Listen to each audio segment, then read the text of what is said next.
యువకుడిని ముక్కలు ముక్కలుగా నరికిన ఘటన సంగారెడ్డి జిల్లాలో సంచలనం రేపింది. కూతురిని తండ్రి హత్య చేసిన ఘటనలో విస్తుపోయే నిజాలు బయటకు వస్తున్నాయి. మేఘ్యా నాయక్ తాండాకు చెందిన 9వ తరగతి బాలికతో అదే గ్రామానికి చెందిన దశరథ్ చనువుగా ఉండడంతో బాలిక తండ్రి కక్ష పెంచుకున్నాడు. దశరథ్ కు మాయమాటలు చెప్పి నిజాంపేట మండల శివారు అటవీ ప్రాంతానికి తీసుకెళ్లి హత్య చేశాడు. అనంతరం నారాయణఖేడ్ పోలీస్ స్టేషన్ కు వచ్చి నిందితుడు గోపాల్ లొంగిపోయాడు.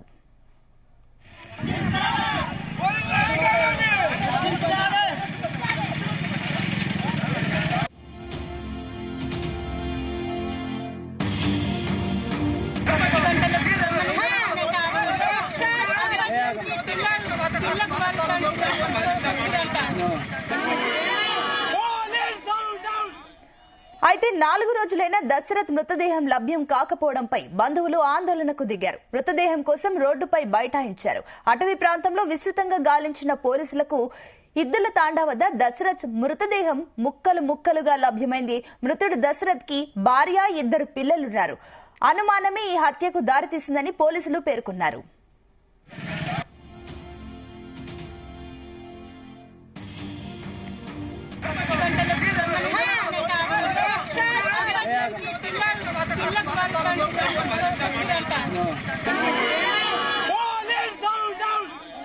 రైట్, ఇదే అంశం సంబంధించి మరిన్ని డీటెయిల్స్ మా కరెస్పాండెంట్ నాగేష్ అందిస్తారు. నాగేష్, సంగారెడ్డి జిల్లాలో దారుణం చోటు చేసుకుందని చెప్పుకోవచ్చు. ముఖ్యంగా నారాయణఖేడ్ ప్రాంతంలో ఈ హత్య అయితే జరిగింది. ముఖ్యంగా అనుమానమే పెనుభూతమై ఒక వ్యక్తిని హత్య చేసేదాకా వెళ్ళింది.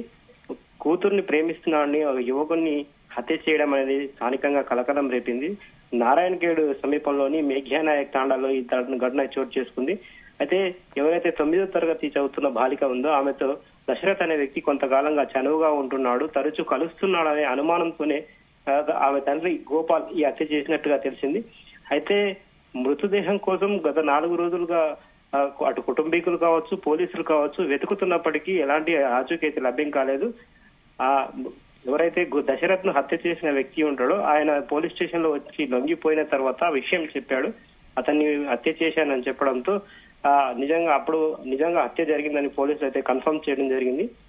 దీంతో మేఘ్యా నాయక్ తాండాలో ఈ ఘటన కొంత కలకలం రేపిందని చెప్పుకోవచ్చు. నిజాంపేట మండల శివారులోని అటవీ ప్రాంతంలోనే అతన్ని హత్య చేసినట్టుగా ఆయన ఒప్పుకోవడంతో నారాయణఖేడ్ పోలీసులు ఇటు సంగారెడ్డి పోలీసులు అటుగా వెళ్లి గాలింపు చర్యలు చేపట్టడంతో ఈ రోజు అతని మృతదేహం అయితే లభ్యమైంది. ఆ మృతదేహం కూడా గుర్తు పెట్టలేని స్థితిలో ఉన్నట్టుగా తెలిసింది. ఎందుకంటే ఆ దశరథ్ ను ముక్కలుగా నరికినట్టుగా తెలుస్తోంది.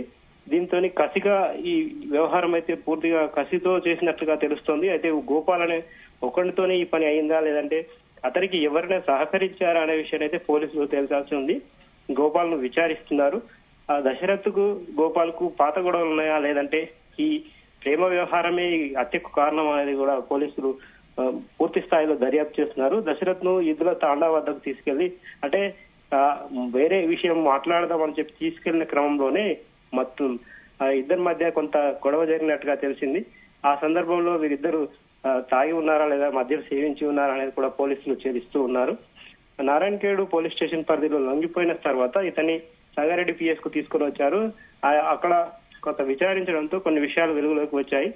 గోపాల్ అసలు ఎందుకు హత్య చేశాడు, కేవలం ఈ ప్రేమ వ్యవహారమే కారణమా లేదంటే ఇద్దరి మధ్య పాత కక్షలు ఏమన్నా ఉన్నాయని చెప్పి పోలీసులు అయితే దర్యాప్తు చేసిన పరిస్థితి ఉంది.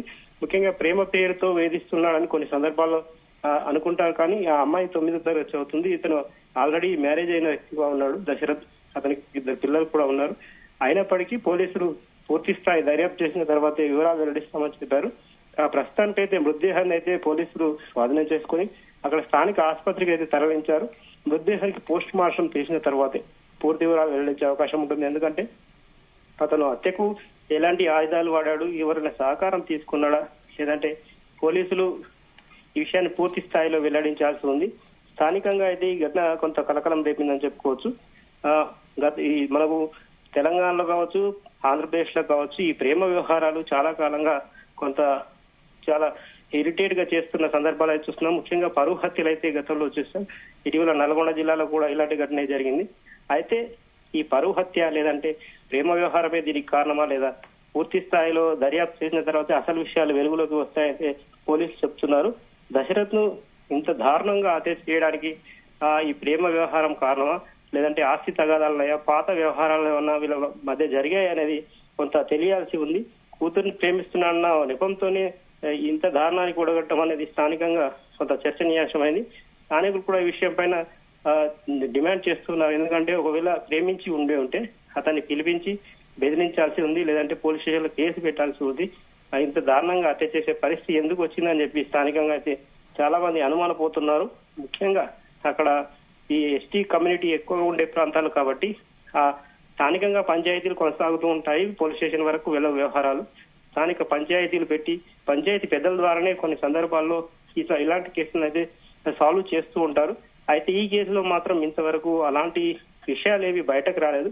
కాకపోతే ఎవరైతే ఈ దశరథ్ ఉంటాడో, దశరథ్ కుటుంబీకులు చేసిన ఫిర్యాదు మేరకే పోలీసులు టేకప్ చేయడం జరిగింది.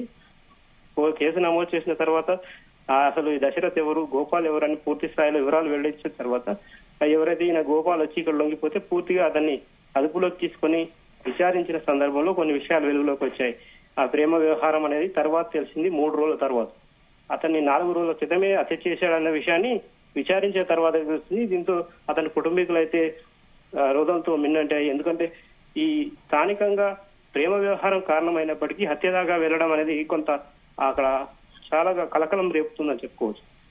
Right Nagesh, thank you.